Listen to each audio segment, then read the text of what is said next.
అనేటువంటి విషయం నేను చెప్పకపోయినా దీని అర్థం తెలిసినా తెలియకపోయినా తెలిసేటట్టుగా రాసినటువంటి ఆ పోతనామాచుడికి మనం అందరం కూడా ఒకసారి పదాలతో ధన్యవాదాలు.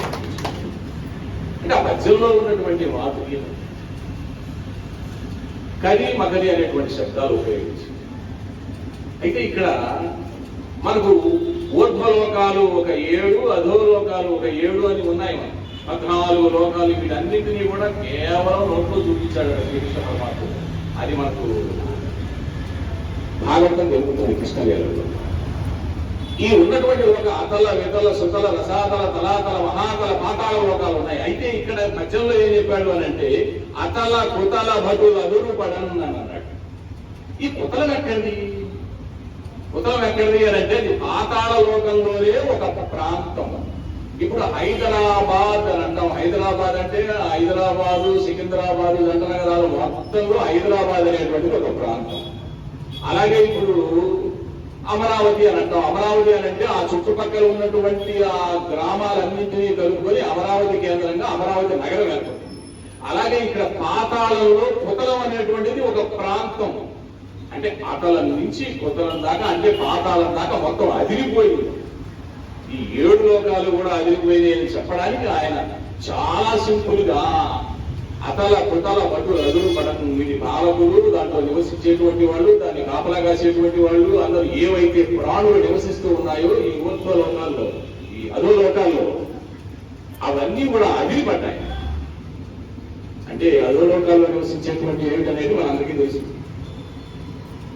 ఊర్ధ్వ లోకాల్లో అంటే గంధర్వులు గిన్నెరులు కింపురుషులు దేవతలు వగైరా వగైరా అందరూ కూడా పైన ఉంటారు. ఈ జలచరాలు ఈ పాములు తేళ్లు మన్నగబ్బలు ఇలాంటి వీటి నాగులు వీటికి సంబంధించినటువంటి జలచరాలన్నీ కింద ఉంటాయని ఇవన్నీ కూడా అదిరిపడ్డాయి. అక్కడ మనకు పద్యం ఈ పోరాటంలో ఒక పద్యం గుర్తుకొస్తుంది మనకు అందరికీ కూడా మన తెలుగు అధ్యాపకులు చెప్పినటువంటి పద్యం. ఇప్పటికీ చిన్న చిన్న పద్యాలు ఈనాడు స్కూళ్ళలో నేర్పడం లేదు కానీ రైమ్స్ నేర్పుతున్నారు కానీ ఇంగ్లీషు తెలుగు పద్యాలు ఎవరు కూడా నేర్పడం. తెలుగు పద్యం అంటే కొంచెం హాస్యాస్పదం అయిపోయింది ఈనాడు.